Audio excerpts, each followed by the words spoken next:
Bom, a gente viu que, voltando aqui no slide da parte anterior, que a estrutura da rede, que é definida por várias métricas, por exemplo, essas aqui, elas, no final das contas, vão determinar a complexidade da rede, né? E como que a complexidade da rede se relaciona à estabilidade das comunidades?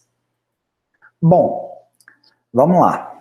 Inicialmente, né, o conhecimento convencional que se tinha dessa relação era que quanto maior a complexidade dentro de uma comunidade, maior seria a estabilidade.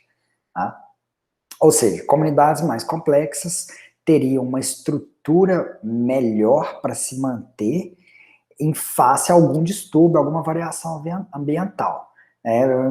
Por exemplo, perda de espécies. Então, você perde uma espécie, algumas espécies, uma rede mais complexa, que tem mais espécies, teria uma estabilidade maior.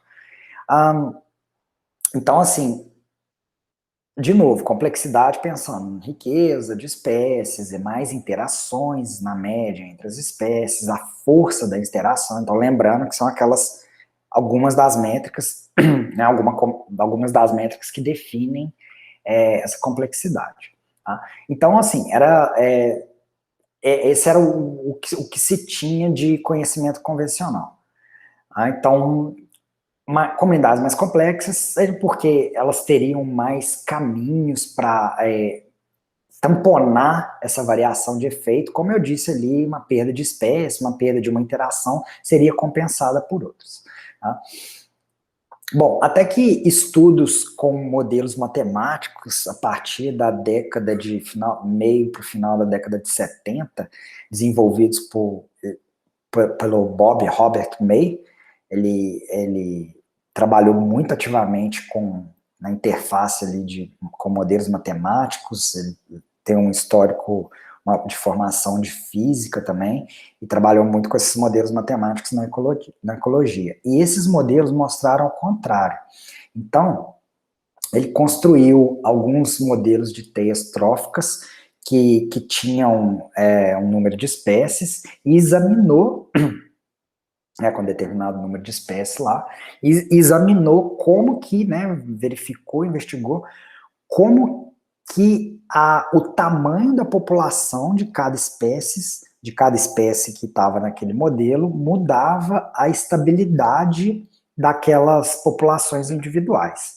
Né? Então ele viu que teias tróficas seriam estáveis apenas se esse beta SC aqui fosse menor que 1. Então, o que seria isso? Então, o beta sendo a força média de interação, então, ou seja, cada espécie, como cada espécie seria influenciada por sua interação com todas as outras espécies.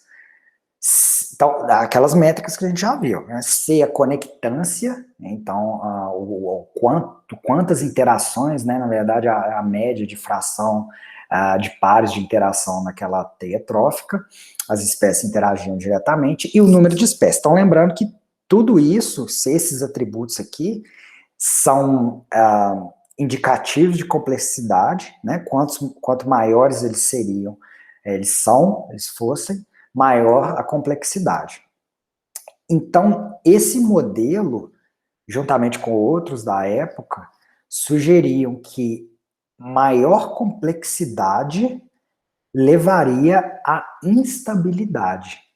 Né? Então, a gente vê que é o contrário desse conhecimento convencional anterior, de que mais complexidade era maior estabilidade. Não, na verdade o que eles viram e apresentaram, essa ideia seria que é o contrário. Então, uma maior complexidade levando a uma maior instabilidade, tá? Mas na ecologia é complicado a gente fazer generalização.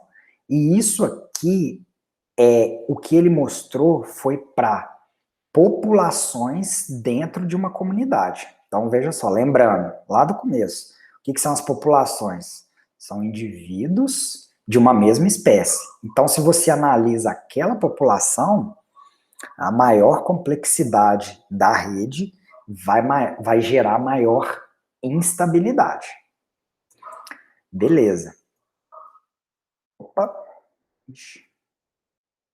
Isso, maior complexidade vai gerar menor instabilidade, ou seja, maior complexidade, maior instabilidade, tá? Isso para populações, então, de novo, dentro das comunidades. Bom, os efeitos da complexidade, né, principalmente, aí, vamos pensar, a riqueza de espécies, né, uma das métricas que tem lá. De forma geral, ela vai aumentar a estabilidade, veja, ao contrário, vai causar mais estabilidade quando a gente pensa em comunidades, propriedades gerais, que não são mais da população, mas da comunidade. Aí, de novo, aí lembrando, comunidade agora, então, são diferentes espécies no mesmo espaço, no mesmo tempo. Então, se lá a gente tinha uma maior complexidade, diminuindo a estabilidade de populações, de métricas de populações, por exemplo, taxa de mortalidade, de natalidade, vocês viram isso, né? Estrutura etária da população são características de população. Mas se a gente pensa agora de características da comunidade, né? Então, pensando não só mais em uma espécie, só, mas na comunidade toda, por exemplo, biomassa e produtividade, o que acontece é ao contrário. Então, maior complexidade, maior a estabilidade. Vamos lá. Isso porque as flutuações que ocorrem, seja por causa de distúrbios, seja por causas naturais, em diferentes populações, elas não são correlacionadas, ou seja, não acontecem no mesmo tempo. Né? Então, enquanto uma população de uma espécie vai crescer por causa de uma variação ambiental, por causa de um distúrbio, isso pode acontecer, a outra vai diminuir. Né? Então, e esse efeito tende a tamponar, né? Então, você tem mais espécies, a variação vai ser diferente entre as espécies diferentes, e isso vai gerar uma estabilidade maior na comunidade. Então, assim, lembrando, a gente viu anteriormente que as comunidades naturais, elas têm esse viés aqui pronunciado na direção de interações mais fracas, né? Ou seja, a grande maioria das interações aqui dessas comunidades vão ser fracas. Ó, lembrando, eixo X aqui, força da interação, muitas interações fracas, poucas fortes. Então, esse viés, justamente para as interações fracas, ele promove a estabilidade porque tampona, amortece as oscilações que ocorrem em populações das espécies que participam das interações fortes, já que a maioria é fraca. Então, se você tem muita interação fraca, uma perda, uma flutuação numa população, não tem problema, digamos assim, para a métrica geral, a comunidade, para a comunidade geral, ela vai se manter mais estável. Né, se você tem uma complexidade maior, por exemplo, se você tem mais espécies participando, tem mais espécies ali, e muitas, a grande maioria vai ser interação fraca. Então, uma flutuação não vai afetar tanto no final das contas. Né? Então, comunidades com mais interações, aqui, portanto, mais complexas, nesse caso, vão ter mais interações fracas ainda, mais ainda, e qualquer oscilação nessas interações fortes que venham acontecer vai ser amortecido pelas fracas, porque vai ter mais. Né? Então, imaginem que, por conta de algum distúrbio, uma população de presa ou de planta, enfim, esteja numa baixa densidade, tá? Aí, como a maioria das interações nessa comunidade ali são fracas, o consumidor dessa planta ou desse recurso que agora ficou baixo por causa da flutuação, ele não depende fortemente daquela planta, daquele animal, porque é uma interação fraca, às vezes ele é generalista, ele pode acabar, ele tem a opção de optar por um consumidor, por consumir, né, um outro recurso que não seja tão raro mais, igual ele está, né, que esteja mais fácil, mais abundante. Né? Então, a abundância dessa forma, né, desse modo, a abundância dessas interações fracas, elas podem gerar uma correlação negativa entre recurso e consumidor em comum desse recurso. Né? Então, você tem essa opção, isso vai tamponar variações, a perda desse predador, por exemplo. Ele não vai ser extinto por falta de alimento, digamos assim. Né? Então, uma correlação entre recursos de consumidor em comum desse recurso. Tá? E isso ajuda, no final, a manter a estabilidade dessa comunidade quando esse recurso, eventualmente, fica baixo, em baixas densidades, como eu disse, por exemplo, por causa de um distúrbio. Né? Então, nesse caso, para a comunidade, a gente tem um aumento da estabilidade. Por exemplo, da biomassa, né? Então é mais estável, você não vai perder aquele consumidor que eu falei que ficou com o recurso dele baixo, porque ele pode optar por outro, aquela interação é fraca. Então, por exemplo, aqui a gente vê um coeficiente de variação aqui no eixo Y de biomassa, isso indica instabilidade, tá? Porque foi o jeito que eles mediram instabilidade, porque você não pode simplesmente, por que não coloca simplesmente, então, instabilidade? Porque sempre quando a gente tem um gráfico, você tem que ser preciso no que você mediu em campo. Eu não posso colocar aqui no eixo Y instabilidade. Isso quer dizer instabilidade, é o coeficiente de variação para a biomassa da espécie, então variação ao longo do tempo, tá? Enfim, só um adendo aqui. E no eixo X, a riqueza de espécies média. Então, a gente vê aqui que essa variação, ou seja, a instabilidade, decaiu consistentemente com o aumento das riquezas de espécies. Ou seja, quanto mais espécies, mais estável. Foi isso que eu acabei de falar. Tá bom? Então, aqui, instabilidade, pelo motivo que eu falei. Então, para um é uma coisa e para outro é outra.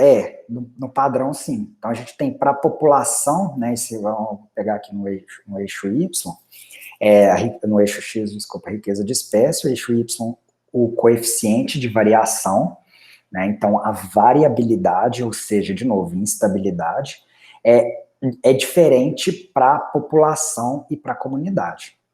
Né? Então, no nível de uma população individual, geralmente o que acontece é que com mais espécies a gente tem uma maior conectância, uma maior força das interações, um aumento na complexidade, como a gente já viu, e isso diminui a estabilidade, tá? No caso de populações. Então, a tendência dessas populações individuais, as populações que eu tô falando aqui em cima, né, dentro de uma comunidade, a retornar ao estado anterior, lembra? Ao distúrbio vai ser menor, né? Ou seja, elas são mais instáveis. Como a gente acabou de ver, por outro lado, né, os efeitos da complexidade, então aqui riqueza de espécie de novo, especialmente a riqueza de espécie,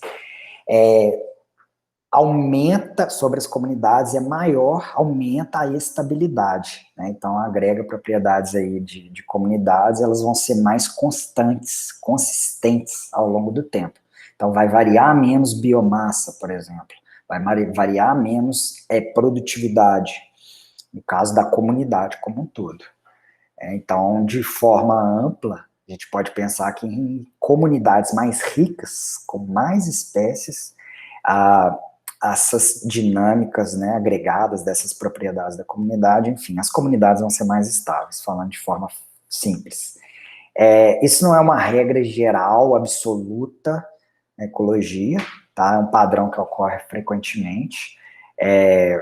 A maioria dos estudos empíricos encontram esse padrão aqui que a gente está vendo e o confirma, beleza?